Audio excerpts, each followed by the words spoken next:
At a splendid banquet, he met her for the first time. She was like a star, shining among the crowd, becoming the focus of countless suitors, while he was the unnoticed observer, deeply captivated by her charm. At the end of the banquet, he mustered the courage to approach her and softly said, "Would you like to have a cup of coffee with me?" She was taken aback, but soon touched by his sincerity, she politely accepted the invitation. They chose a quiet and elegant cafe. As they sat down, both seemed a bit shy. The awkward atmosphere made him even more nervous, so he asked the waiter for some salt, smiling as he explained, "I grew up by the sea, where everything is salty. Every time I add salt to my coffee, it feels like I'm back in my childhood, remembering the taste of home and the company of my parents." She was deeply moved by his words, feeling that this man with deep affection for his hometown was trustworthy.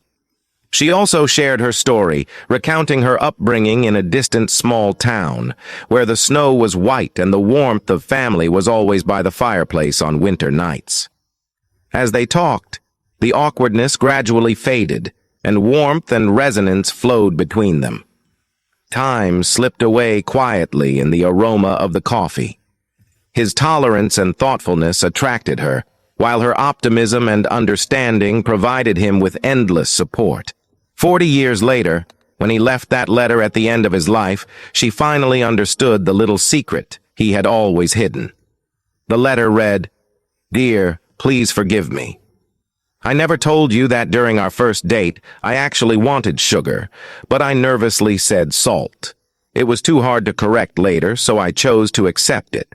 I never imagined we would be so compatible. Actually, I don't like salty coffee, but for you, I learned to enjoy it. Being with you is the greatest happiness of my life. If there's an afterlife, I would willingly continue to drink salty coffee, just to spend every moment with you." His honesty was not only an apology for that little lie, but also a profound testament to their love. A love that, even built on a small misunderstanding, can still blossom with endless warmth and beauty. About 6 months ago, I learned an extremely important lesson in my life. That day, I was taking a taxi to work as usual. Our car was driving normally on the far right side of the lane, when suddenly a small sedan sped up from behind and swerved in front of us. My taxi driver slammed on the brakes, causing the car to skid. We were only a hair's breadth away from colliding with the sedan. The sedan driver, realizing that we almost caused a major accident because we couldn't stop in time, got out of the car and started yelling at us. However, my driver calmly got out and kept a smile on his face until the situation was diffused. After we got back into the car, I couldn't help but ask the driver, "Why are you so calm and kind? That guy almost caused us to end up in the hospital and made everyone in our neighborhood have to come to a funeral feast." The driver said, "Kid, let me tell you something. Life is like a garbage truck. People carry their garbage with them, full of frustration, disappointment, irritability, and setbacks. When their garbage piles up, they need to dump it somewhere. Sometimes it might spill onto you. But you don't need to take it too personally. You just need to wave, smile, wish them good luck, and focus on living your own life. You cherish those who are good to you, but also remember those who are not.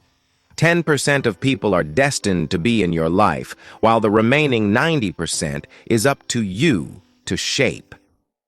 Keep going, stranger, and bravely embrace life." On an ordinary flight, a woman silently hugged a box and quietly placed it on the seat next to her. Her expression was silent and sorrowful, contrasting sharply with the surrounding noise. The man sitting next to her noticed the box and, out of curiosity, quietly asked, "What's inside?" The woman's eyes darkened, and she answered in a low voice, "This is my husband." She paused for a moment and continued, "He unfortunately got shot and passed away while protecting our country. I am taking him home." After hearing this, the man inexplicably felt a sense of smugness rise within him.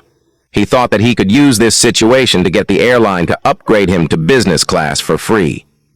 So he deliberately raised his voice and shouted, "Flight attendant! Flight attendant!" The flight attendant walked over, and the man pretended to be impatient and said, "I don't want to sit next to her. It's too unlucky. This situation is affecting my mood. I demand an upgrade to business class with the corresponding services, or I will stop the plane from taking off." The flight attendant raised her eyebrows slightly and responded gently, "Sir, please wait a moment. I will report this to the purser." The woman, hearing this, quickly lowered her head and apologized. "I'm really sorry. I didn't mean to cause you any inconvenience." After the flight attendant left, the man sat up straight, feeling confident that he would soon enjoy the comfort and quality service of business class. A few minutes later, the flight attendant returned with an apologetic expression and said to him, "Sir, the purser has decided to upgrade your seat to business class and provide the full range of services. We also wish you a pleasant journey." The man showed a smug smile, ready to pack his things and head to business class. However, the flight attendant added, "Sorry, sir, I was referring to this lady being upgraded to business class." The entire cabin fell silent for a moment, and then a round of applause broke out. The woman smiled and lowered her head, thanking the kind passengers around her. The man's face immediately turned pale, frozen in place, unsure of how to respond. This story tells us that when facing others' pain and loss, we should prioritize sympathy and respect rather than selfishly pursuing personal interests. Exploiting the suffering of others for personal gain will not only lead to a lack of respect, but also leave us in an embarrassing situation. We should learn to extend a helping hand when others are in difficulty rather than taking advantage of their misfortune. Such behavior truly reflects the brilliance of human nature. One day, a wealthy father took his son on a special journey. The purpose of this father was to give his son a vivid life lesson. He hoped that through this trip, his son would see firsthand what poverty looks like, so as to appreciate all that they have more. They came to a remote village and stayed in a humble but lively farmhouse. There was no luxury bed, no cell phone, no computer. Everything was so simple and unadorned. During this period, they experienced the daily life of the farmers, participated in the field work, and shared simple but warm meals with the farm family. As time passed, the young boy began to realize that although the living conditions of these farmers were far less than their own, what they had was priceless in a certain sense. When the trip ended, the father asked his son, "How do you feel about this trip?" After some thought, the son replied, "Dad, this is the most unforgettable experience of my life. I saw a life different from ours, but the joy and satisfaction they have are something we can't buy with money."